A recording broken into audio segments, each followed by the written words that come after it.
and this is my channel about homeschooling, early childhood learning, books we're loving, pretty much just my life. So today I am here to talk to you about a few picture books that we read this year with my 5-year-old and my 2-year-old. But these are picture books my 5-year-old loved this year. I really love sharing the books that we check out from the library. I do that over on my Instagram account under the hashtag LICWhatWeRead. And then I'll link that below, and then I can also link my account, and then I have a highlight on my Instagram profile where I share all of the books that we've read. So it's like a year long, and I share each of our weekly library hauls. But I wanted to do a video on a few of my daughter's favorite books that we read. So I have a few right here. Now this little book crate is from IKEA. So I love that the IKEA crate has the books facing out.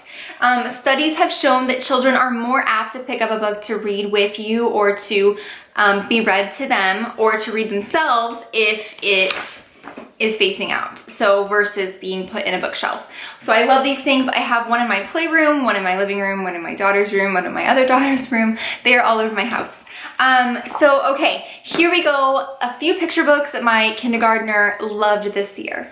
Okay, so we're gonna start with a picture book that we read back in September. We checked it out from the library, and it seriously is the cutest book ever. It's called The Art Lesson by Tomie dePaola. He passed away this year, and it makes me so sad. So 2 of these books are, first of all, really loved books in our home library, and second of all, they are books that are by him, and this is kind of a tribute to him because he's just a great soul. Anyway, rest in peace, Tomie.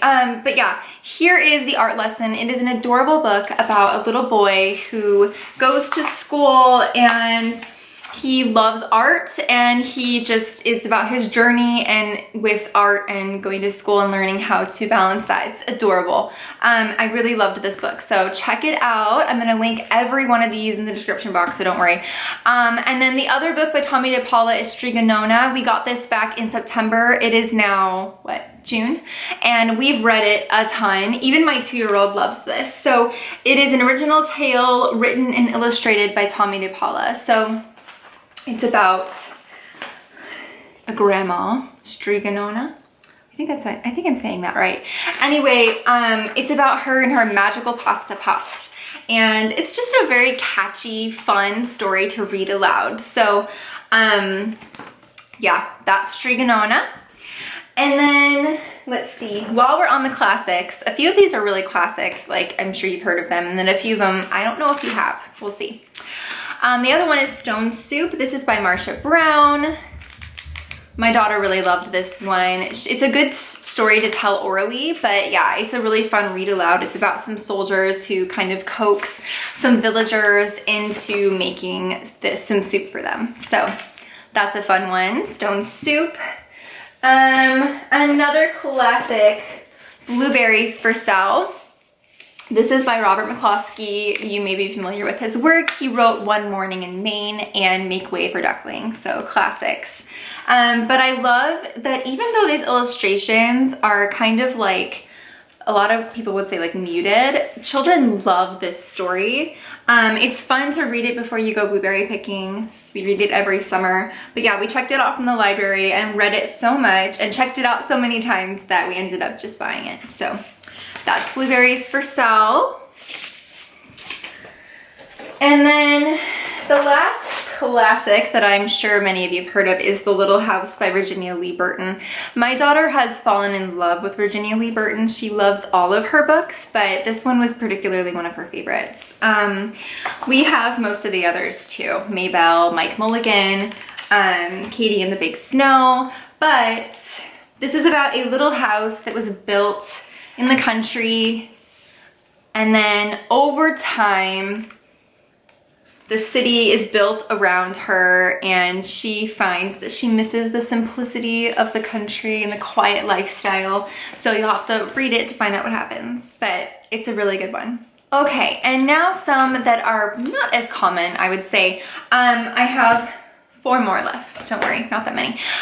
Okay, so this is Peter's Chair by Ezra Jack Keats. Now, if you have a toddler or a kiddo that's about to become a big brother or a big sister, this is a great book to read. I used to read this to my preschoolers when I taught preschool back in college or right after college. And Ezra Jack Keats, I absolutely love his work. This is about a little boy named Peter who's getting a little sister, and it's just the story of how he kind of becomes, falls into that role of big brother. So it's a really, really cute story, and my daughter has a lot of the Ezra Jack Keats books. He also wrote The Snowy Day, Whistle for Willie, and Dreams. But I love that he writes about like not just white kids. He has a most of Peter and his family are obviously black, and then he has, in Dreams, it is a Latino family. So my daughter really, really loves those series. And then let's see, this is Mozart Finds a Melody by Stephen Costanza, I think that's how you say it. And this is all about the Mozart and his bird, and they are finding a melody. But it's a long one, but my daughter, she had my husband read this to her every night for a long time. She loves this book, so super cute book.